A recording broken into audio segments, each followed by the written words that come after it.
An East County family says the wrong dosage of information on their child's prescription almost put him in the hospital. And now they're asking the pharmacy to change its protocols. In April, our Team 10 investigator Adam Rakusin discovered prescription errors happen more than you might think. This latest case is just another example of something that the state did not know about. Playing with his trucks, maybe hitting a home run in his room. That's where you're likely to find 3-year-old Michael. Michael does not lay around. If we can get him to sit for a 45-minute Paw Patrol episode, that's a good day. So when his mom noticed he wasn't acting like this, but more lethargic, she knew something was wrong. He was just laying around, he was lethargic, kept saying, "Mom, I'm tired," but he couldn't sleep. Shannon Beasley says Michael had been diagnosed with an ear infection.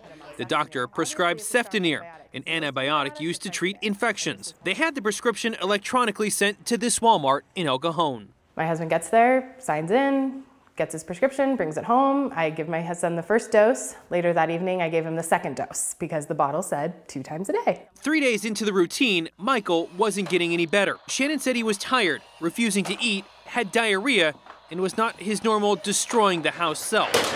A day later, Shannon had enough and called the nurse's line. She says the nurse asked her to read the prescription and dosage information from the bottle. She's like, "Wait, ma'am, read that one more time." And I read it to her again. It was 4 mLs twice a day. And she said, "No, ma'am, the doctor prescribed 4 mLs once a day." The instruction on doses per day was wrong. I was giving him more than what he needed, and I was the one making him sick. Shannon hung up the phone, contacted poison control, and rushed Michael to a doctor. She tells me Michael was severely dehydrated, but since he stopped taking the medicine the day before, he was going to be okay. Shannon called the Walmart pharmacy. She says she spoke with a manager, then received a phone call from the company. Walmart's claim department has contacted me with, an apology and what else not. But unfortunately, I feel, like I said, there is no room for error in this job. And luckily, I took him off of this sooner, but if not, who knows what the outcome could have been. In a statement, a spokesperson for Walmart said in part, "We have quality control measures in place to help ensure that our customers receive the exact medications prescribed.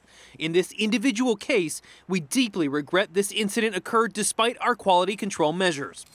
Team 10 discovered the California Board of Pharmacy issues hundreds of citations to pharmacists each year for dispensing errors. But those errors are only what the state knows about. In California, pharmacies are not required to report those errors. In April, the head of the agency told Team 10 the board relies on consumer complaints and court settlements to identify wrongdoings. We strongly believe that pharmacists do not deliberately make errors. If they do, that would be a formal disciplinary matter and we would move very quickly to remove them from practice. The Walmart spokesperson says they take customer safety seriously and have reviewed their procedures carefully to avoid a similar incident in the future. Shannon says there's no room for error in a pharmacy. If a prescription was ever e-sent over again to any of our doctors, I would ask to see the prescription first from the pharmacy, because then I can at least know that if the mistake was made, I am involved in it. And to protect yourself, always double check the prescribing information and double check that with what it says on the bottle. If you think your pharmacy made an error, the State Board of Pharmacy wants to know about that. You can go to their website and fill out an online complaint form and just fill out what's there with it. Also, you can look up the disciplinary actions of pharmacies and your pharmacists to see if there's been any action in the prior future. Adam Rakusin, Team 10. Yeah, mistakes happen. They can be deadly. Thank you.